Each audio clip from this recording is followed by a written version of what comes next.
What's up, fellas? It's your boy Darkel coming from the rig with another quick video. So I'm over here right now, currently in Indiana. I just got up, I'm heading home, doing breakfast. I'll throw a little clip in there and some pictures. You can see how I do my breakfast here. And a little eggs and some coffee with the egg guru and the Mr. Coffee maker. But yeah, man. So had a good week out. This video is real quick. It's for guys that got, Kenworth W900s or the Peterbilts, or if you just got a C15 Cat engine.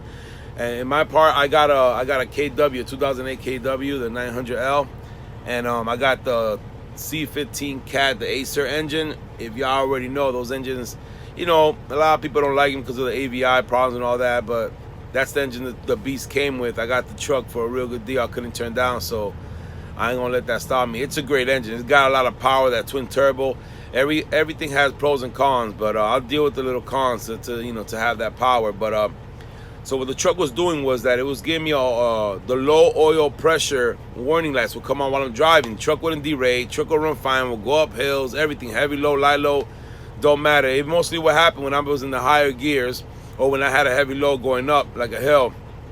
My oil pressure gauge at idle was like at 20, and riding it was like under 40. And this is my first time with a Kenworth. I always have Freightliners, and Freightliners usually run pretty 40-ish, 50-ish, in the middle. So, but I'm assuming that this gauge should be at least at 50, because I know cats run a little higher from what I've researched. And so this thing is steadily under 40, and the minute it gets down under 30, the lights will come on, the bing, bing, bing, just start flashing, lighting me up. And I went to a Kenworth dealer and we plugged in the computer, and the guy told me there's nothing wrong with the oil pump, it's nothing mechanical, nothing like that. What you have is a sensor issue.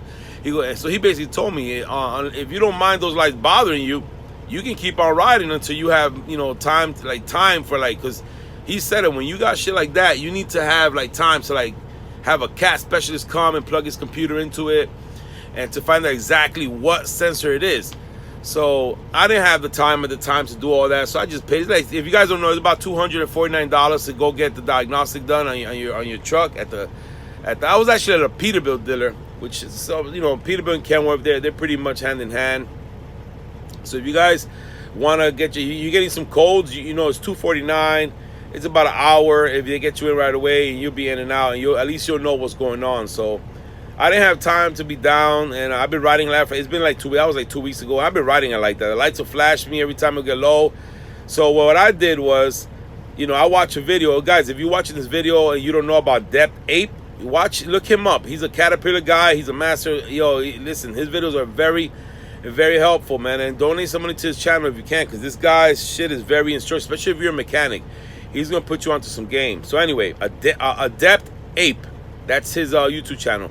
So that's what I've been watching for all my cat stuff. And I saw a video that he was talking about the lower oil pressure issues, and he said always start from the simple and work your way up.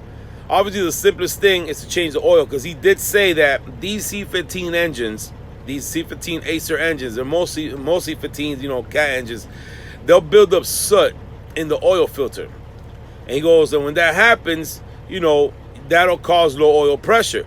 He's saying the way to find out, you cut the oil filter open, you can find little metal fragments in there or whatever, he goes, if you find metal fragments in your filter, then you know that you got bearing issues, and that's bad. But if it's just, he goes, if you cut open, you see that it's just black soot, like real black, then that, a lot of times that'll fix that problem. Because these I'm gonna stop saying Kenworth for Peter. These cat engines, these C15 Acerts, they have sensors up the yin yang. They got the AVI sensor under the valve covers, that's what I thought was wrong with the truck. So whatever. So when I got to the shop at Maybach, over the MG shop, I'm gonna be putting a little video up of them so you can see what they like. That's the company I work for. I haul loads for Maybach. I'm owner operator, but this is my truck, but I haul loads for Maybach. Great people to work for. But anyway, I got there, and I had called him and say, hey, look, order yourself an oil pressure sensor and be ready to change my oil, because I figured that it's either going to be the oil pressure sensor or the oil, which those are the first two simplest steps. So when we got there, we could not change the oil. So we changed the oil pressure sensor. I drove off. That was not the problem. So I'm like, shit. I know that. So since that wasn't the problem, I was assuming it's definitely not the oil. I was almost 100% sure that my AVI sensors are the problem, because, like I said, I had just got a computer connected to it, the diagnostic, and they said the oil pump was good. So I'm like, shit, there's some AVIs. Now, if you don't know, those AVI sensors are under the valve cover. They're about, you can get them for about $280, bringing in the core, $300 around that area. Anywhere from $280 to $300, you're gonna get them. They come in a pair. You can't just buy one. They come, I think it says a 2, or I think it's 3 of them under. I'm not sure. I'm not really sure. I'm new to cat, but I know you gotta buy them in a kit, and you buy them from the dealer. Like I said, you bring the old ones in. It's like $280 or $300, and it's a real easy fix. You remove the valve cover. Each of them are held down with 4 little screws that are plugged in. All you do is that you unplug them, you move the 4 screws, you put the other one with the new one on there, plug it in. Now you do gotta use a fat wrench. If you guys don't know what a fat wrench, one of those wrenches that got, like, the torque control. And I believe, I'm not gonna even call the PSI because I don't remember. Watch a Depth Apes video and he'll tell you exactly what it is. You want to use one of those because you don't want to torque the screws down too tight, because that can cause problems anyway. So I'm like, shit, I'm gonna have to go to AVIs. So whatever. So I call Nesh. I say, hey, it's 2 weeks later. I'm in the Chicago area in Alsip, and I'm like, yo, check this out, man. I'm gonna come by. We're gonna get that oil changed. I've already put like 18,000 miles. I want to change my oil every 15,000 miles. I went over by 3. So pull in the shop, we change the oil, we lube the whole thing, do a whole PM, we go through all my lights, adjust my brakes. But the main thing was we changed the oil filter. I didn't cut open the oil filter because I just didn't have time. I was under a load. But I did leave Nesh the oil filter and told him to cut open, and then let me know, send me pictures, and I'll put it up if he does, send them to me. So change the oil, I head out of there, and guess what? The problem's gone. Oil pressure at idle is around 40. You know what I'm saying? As I'm riding, that shit is steadily at 50, 55. Oh, my eggs are done. Let me turn this off. So yeah, so I changed the oil, start riding. Oil pressure goes right back to normal. It's up at 50. It's running great. Well, it's always ran great. Like I said, I thought it was just a sensor issue, but it turns out that I guess it was a oil filter issue. Now, this thing does have a thing where it bypasses the filter sometimes or something like that. I believe that's what the guy, that YouTube video said. All I know, guys, is that if you're having an oil pressure issue with your Cat C15 engine, your Camel for your Peterbilt, whatever it is, don't go right away and say, oh, let me change the oil pump, let me get the AVIs. Don't go crazy and start taking your truck apart and ordering parts.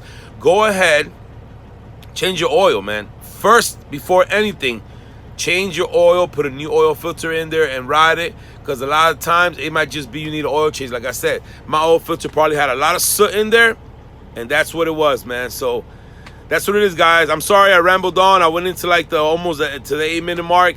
But guys, if you guys there's not too many videos on the oil pressure stuff, like guys telling you what they're going through. So I wanted to post this video to let you guys know my experience. Again, I have a Camel W900L with a Cat C15. It was marking, my gauge was marking low oil pressure. And I changed the oil pressure sensor. I didn't do nothing. And it turns out that all I needed to do was change the oil. My oil filter was clogged. Now my shit's back to normal. Hopefully this was helpful, guys. If you like, thumbs up. If not, then thumbs down. I don't really care. You know what I'm saying? I know that I'm putting this video up there because I was looking for someone to do a video similar to this to tell me what his problem was, and I haven't found him. So again, Depth Apes is a great channel if you got a cat engine. All right, guys, your boy Darkel right here. Keep the rubber down, baby. I'm out.